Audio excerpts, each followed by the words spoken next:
మూసీ మూసీ నదికి సంబంధించి ప్రభుత్వం ఇచ్చినటువంటి ఆన్సర్లో నేను పాయింట్అవుట్ చేస్తా ఉన్నాను సార్.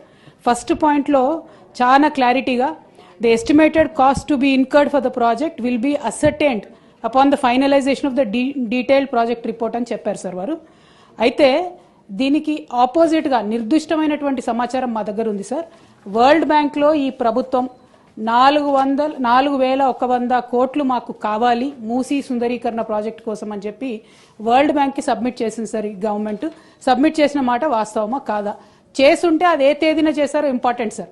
ఎందుకంటే ఇవాళ 16వ తారీఖు, ఇవాళ 17 డిసెంబర్ సార్.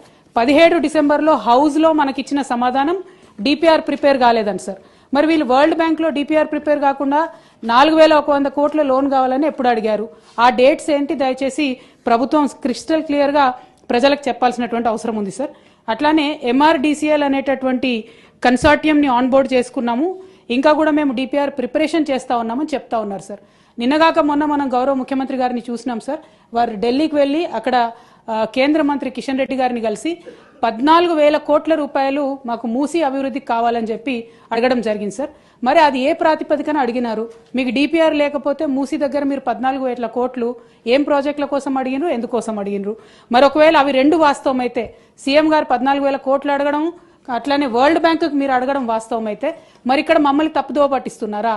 సభ సాక్షిగా మీరు తప్పుడు సమాచారం ప్రజలకు సభ్యులకు ఇస్తున్నారా? ఇట్లా ఇచ్చినట్టయితే అధ్యక్ష మేము మా పార్టీలో కూడా డిస్కషన్ చేసుకుంటాం అధ్యక్ష. ప్రివిలేజ్ మోషన్ కూడా అవసరమైతే ఆలోచన చేసి మూవ్ చేస్తాం అధ్యక్ష. ఎందుకంటే సభను తప్పుదారి పట్టించడం నిజంగా దారుణం అధ్యక్ష. ఇంకా వీరు ఇచ్చినటువంటి ఆన్సర్స్లో మీరు చూస్తే గమనిస్తే అధ్యక్ష, ఓన్లీ 309 కుటుంబాలు వాళ్ళు రివర్ బెడ్ ఏరియాలో ఉన్నారు కాబట్టి వాళ్ళంతటా వాళ్ళు ఖాళీ చేసి వెళ్ళిపోయారని చెప్పారు అధ్యక్ష. అది డెఫినెట్గా వీడియోలు హృదయ విదారకమైనటువంటి వీడియోలు చూసిన వాళ్ళు అవాస్తవం అని అంటారు అధ్యక్ష. But because in the house you are committing sir that you have given for 309 families have given consent. నేను సభ ద్వారా అడుగుతా ఉన్నా అధ్యక్ష, గౌరవ స్పీకర్ గారికి మరి ఆ 309 కుటుంబాలు ఏదైనా కన్సెంట్ లెటర్ సైన్ చేసి ఉంటే అది ఇవ్వమని నేను కోరుతా ఉన్నా అధ్యక్ష. ఎందుకంటే కింద ఇంకొకటి వారు ఏం చెప్పారు, 181 కుటుంబాలు తమంతట తామే వారి ఇళ్లను కూల్చుకొని వెళ్ళిపోయారని చెప్పారు అధ్యక్ష. ఇది వినడానికి కూడా దారుణంగా చాలా హాస్యాస్పదంగా ఉంది అధ్యక్ష. మరి ఆ 181 కుటుంబాలు ఏదైనా కన్సెంట్ లెటర్ ఇచ్చాయా ప్రభుత్వానికి, ఉన్నదా అనేటటువంటి అంశం మేము అడుగుతా ఉన్నాం అధ్యక్ష.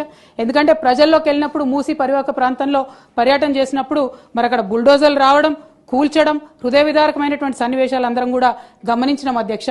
మరి అవేమీ మెన్షన్ చేయకుండా ఈ 300 కుటుంబాల గురించే ప్రభుత్వం చెప్తా ఉంది కాబట్టి వారేమన్నా కన్సెంట్ ఫామ్ ఇస్తే మీ ద్వారా ఇవ్వవలసిందిగా నేను కోరుతా ఉన్నాను అధ్యక్ష. అల్టిమేట్గా మానవీయ కోణంలో ఆలోచించాలి అధ్యక్ష.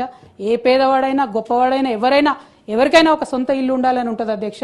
ఇవాళ వీళ్ళు కూలగొట్టినటువంటి ఇల్లు అధ్యక్ష, మరి ఈఎంఐలు ఎవరు కడతారని ఏడుస్తున్నటువంటి పరిస్థితి ఉంది అధ్యక్ష. ఆ విషయంలో ఏమైనా ప్రభుత్వం ఆలోచన చేసిందా? మరి కూలగొట్టిన ఇళ్లకు ఈఎంఐ ప్రభుత్వం కడుతుందా? ఈ 3 అంశాల మీద స్పష్టత ఇవ్వాల్సిందిగా కోరుతా ఉన్నాను అధ్యక్ష.